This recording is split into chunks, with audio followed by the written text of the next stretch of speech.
যথাযোগ্য ধর্মীয় ভাবগাম্ভীর্য ও উৎসবমুখর পরিবেশে সারা দেশে পবিত্র ঈদ উল ফিতর উদযাপন করছেন দেশের মুসলিমরা। সকাল 8:30টায় হাইকোর্ট সংলগ্ন জাতীয় ঈদগাহ ময়দানে ঈদের প্রধান জামাত অনুষ্ঠিত হয়। নামাজ শেষে সমগ্র মুসলিম উম্মাহ সহ দেশ ও জাতির কল্যাণ, সুখ, শান্তি ও সমৃদ্ধি কামনা করে বিশেষ মোনাজাত করা হয়। খুশির দিনের সকালটা মেঘাচ্ছন্ন আকাশ। চৈত্র মাসের শুরুতে তপ্ত রোদ নেই ঠিকই, তবে গুমোট আবহাওয়ায় বৃষ্টির শঙ্কা নিয়েই জাতীয় ঈদগাহমুখী হাজারো মুসল্লি। জামাত শুরুর নির্ধারিত সময়ের অনেক আগেই লোকারণ্য হয় জাতীয় ঈদগাহ প্রাঙ্গণ। কড়া নিরাপত্তার মধ্য দিয়ে ভেতরে প্রবেশ করেন ধর্মপ্রাণ মানুষ। সকাল 8:30টায় অনুষ্ঠিত হয় ঈদের প্রধান জামাত। ভেদাভেদ ভুলে কাতারে কাতারে সামিল হন রাষ্ট্রপতি মোহাম্মদ শাহাবুদ্দিন, প্রধানমন্ত্রী তারেক রহমান, প্রধান বিচারপতি, মন্ত্রী পরিষদের সদস্য, রাজনৈতিক নেতা, মুসলিম দেশগুলোর কূটনীতিক সহ সর্বস্তরের মানুষ।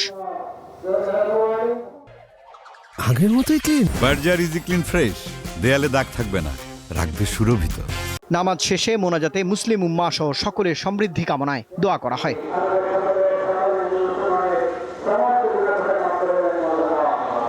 ঈদের আনন্দ ভাগ করে নেন মুসল্লিরা, কুশল বিনিময় করেন একে অপরের সঙ্গে। কবি নজরুলের ভাষায়, জীবনে যাদের হররোজ রোজা, ক্ষুধায় আসেনি কোন ঈদ, মুমূর্ষ সেই কৃষকের ঘরে এসেছে কি আজ ঈদ।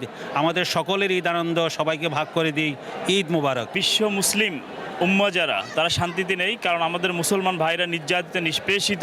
আমরা চাই বিশ্ব শান্তি, সেই সাথে বাংলাদেশটি সমৃদ্ধশালী বাংলাদেশ আশা করি। মুসলমানরা তো নির্যাতিত হচ্ছেই, তো এটা আমরা চাই যে অবসান হোক।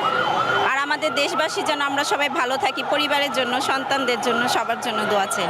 মিলেমিশে থাকতে পারে, সব ধর্মের মানুষ একসাথে থাকতে পারে, ঈদের একটা দিন উদযাপন করবে সবাই। নতুন পোশাক পরে জামাত পরলাম, জামাত পরার পরে তবে জিয়ারত করবো আমার নানা নানি, দাদা দাদি। 330 জন গুরুত্বপূর্ণ বিশেষ ব্যক্তি সহ নারী পুরুষ মিলিয়ে কমপক্ষে 40,000 মানুষের নামাজের ব্যবস্থা করে কর্তৃপক্ষ। পবিত্র রমজান মাস ও সিয়াম সাধনার যে তাৎপর্য, তা ছড়িয়ে পড়ুক প্রতিটি প্রাণে। সহমর্মিতা, সংযম ও পরিমিত বোধ জাগ্রত হয়ে অশুভ শক্তি দূর হয়ে যাক, পৃথিবীতে নেমে আসুক শান্তি।